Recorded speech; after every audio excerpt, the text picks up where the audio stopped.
the state here on Democracy Now!, democracynow.org, The War and Peace Report. I'm Amy Goodman.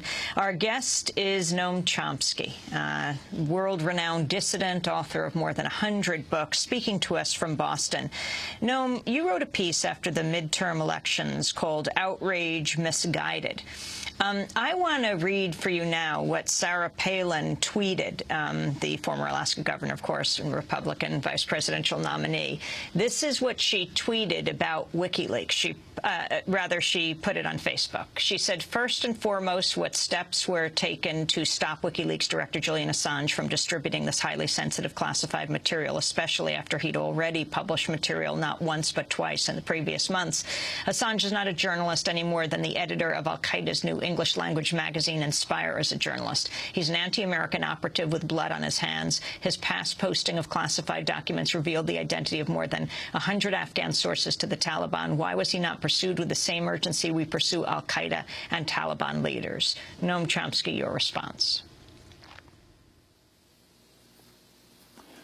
That's pretty much what I would expect Sarah Palin to say. I don't know how much she understands, but I think we should pay attention to what we learn from the leaks. What we learn, for example, is the kinds of things I've said. Perhaps the most dramatic revelation is what I've already mentioned, the bitter hatred of democracy that is revealed both by the U.S. government, Hillary Clinton, others, and also by the diplomatic service, to tell the world, to tell them, they talk to each other, to pretend to each other that the Arab world regards Iran as the major threat and wants the U.S. to bomb Iran, is extremely revealing when they know that approximately 80% of Arab opinion regards the U.S. and Israel as the major threat, 10% regard Iran as the major threat, and a majority, 57%, think the region would be better off with Iranian nuclear weapons as a kind of deterrent. That doesn't even enter. All that enters is what they claim has been said by Arab dictators, brutal Arab dictators. That's what counts. How representative this is of what they say, we don't know, because we don't know what the filtering is. But that's a minor point. The major point is that the population is irrelevant. All that matters is the opinions of the dictators that we support.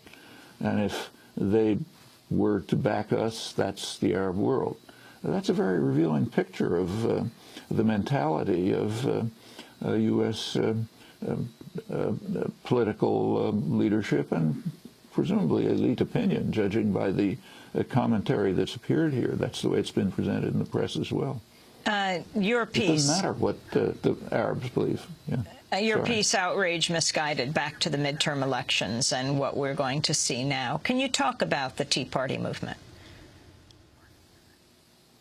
Well, the Tea Party movement itself is maybe 15, 20% of the electorate. It's relatively affluent, white,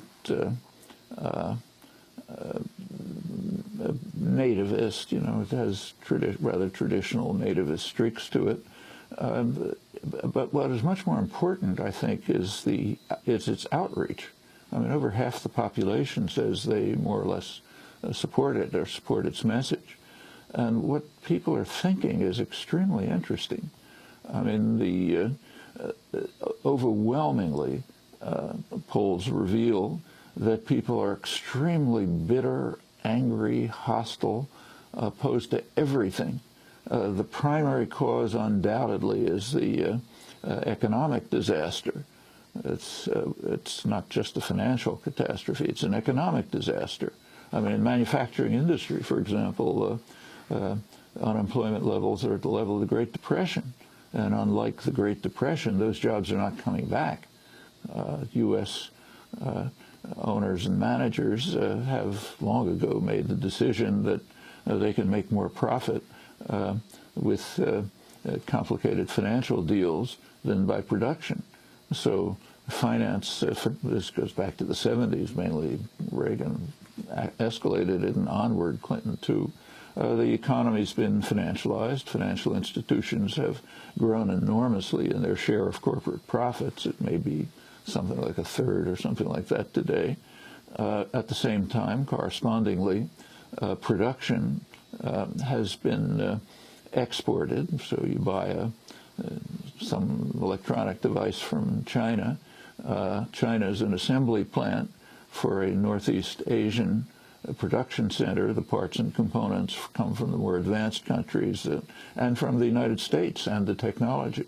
So yes, that's a cheap place to assemble things, sell them back here, and you know, rather similar in Mexico, Vietnam, and so on. That's the way to make profits.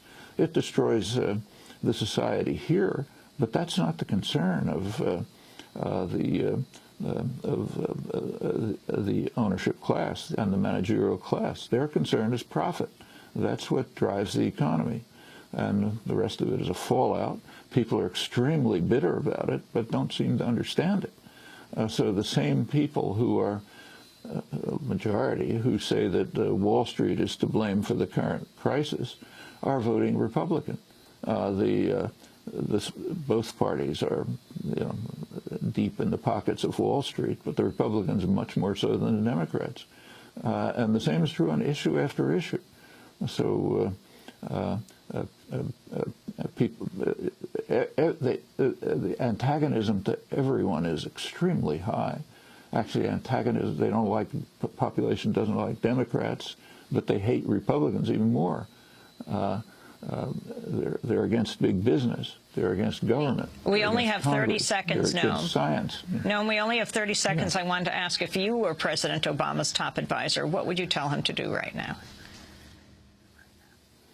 I would tell him to do what FDR did when big business was opposed to him, or help organize, stimulate public opposition and put through a serious populist program, which can be done. Stimulate the economy, don't give away everything to financiers, push through a real health reform. The health reform that was pushed through may be a slight improvement, but it leaves the major problem untouched. If you're worried about the deficit, pay attention to the fact that it's almost all attributable to the military spending. And we're going to leave it there, but we'll totally continue the dysfunctional conversation program. after and post it online at democracynow.org. I'm Amy Goodman. Thanks so much for joining us.